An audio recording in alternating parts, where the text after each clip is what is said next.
going on YouTube? This is Brooke, and today I want to talk about the transition from active duty Navy into the Navy Reserves. The process is actually really simple as long as you know what you're doing. So this video is going to function as a basic overview of the process.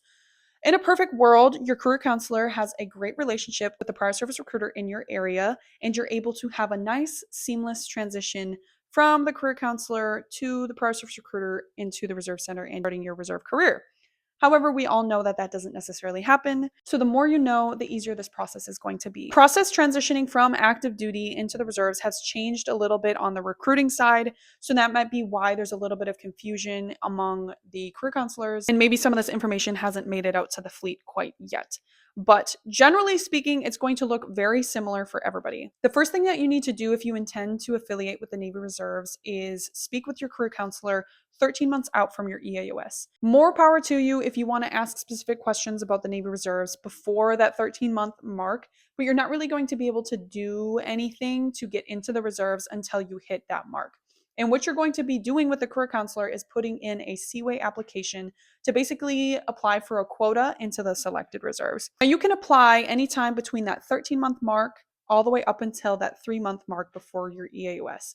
And even if you want to affiliate after that 3-month mark, you can work directly with the prior service recruiter and we can help you out. Once you put in your Seaway application, you wait for them to either approve it or deny it. If they approve it, then that's great. You can go and get your letter in the Seaway self-service portal, and that's what you were going to give to the prior service recruiter in order to get you into the reserves. Now, if they deny you, that's a whole nother story. You either have to look at a different rate to go into, and if you had specific questions about qualifying for rates while you're in, that's going to be done with your career counselor.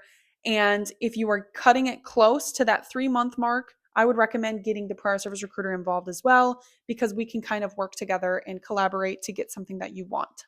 Now, once you get your Seaway approval letter, that is something that the prior service recruiter is going to use in conjunction with some other documents that you will need in order to get you into the reserves. Ask your career counselor if they know the prior service recruiter in the area. If they don't know who the recruiter is in the area, you can always reach out to our eTalent distro and they can let you know who the point of contact is for your specific command. Typically, if you're not in some sort of crazy location, there is a prior service recruiter in your area or at least in charge of your command. But regardless, we're going to have somebody work with you to get you into the reserves. From there, the rest of the process is actually pretty much done already. All of the documents that we need from you is going to be done in your checkout process, ideally anyways. So we're going to need things like your separation physical, your page 2, which you should already have, your DD-214, which you're going to get eventually. And all the other documents are going to be generated by the recruiter, and we're going to get with you before you separate,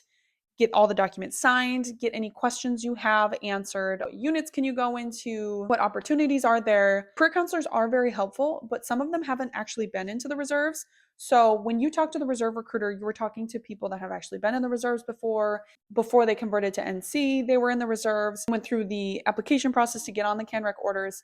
So they're going to know a little bit more specifics about the reserves. So it would be appropriate for you to ask any questions that you have at that point. Ideally, we want to meet with you before you leave. I know a lot of people do terminal leave and things like that. It's a lot easier to get this paperwork and everything done while you're in the area. Get with the prior service recruiter before you leave the area for sure. And definitely a month before your EAOS is probably the longest we want to push it. We want to make sure to get all your documents and everything pushed up in a timely manner so you don't have to worry about a break in service or anything like that. So just to recap the whole process for you, when you're 13 months out from your EAOS, you're going to want to talk to your career counselor about a Seaway application. Once you get Seaway approved, ideally your career counselor will know the prior service recruiter in your area. If they don't know the prior service recruiter, you can always reach out to the distro to figure out who the prior service recruiter responsible for your area is, and then you can work with them, meet with the prior service recruiter, sign all the necessary documentation to get you into the reserves. After you separate, the prior service recruiter will submit all of your paperwork to the reserve center of your choice to be gained. Once you are gained, that's when you can get your CAT card. That's when you can show up for drills. The gain process typically takes 4 to 6 weeks. However, with the recent government shutdown, I have been seeing it take 2 or 3 months, you can use the recruiter as your primary point of contact, or you can reach out to Manpower directly. Hope this video was helpful, and if you do have anything specific you were wondering or I didn't cover, definitely either comment below or reach out to me directly, and I will be more than happy to help. Have a great day.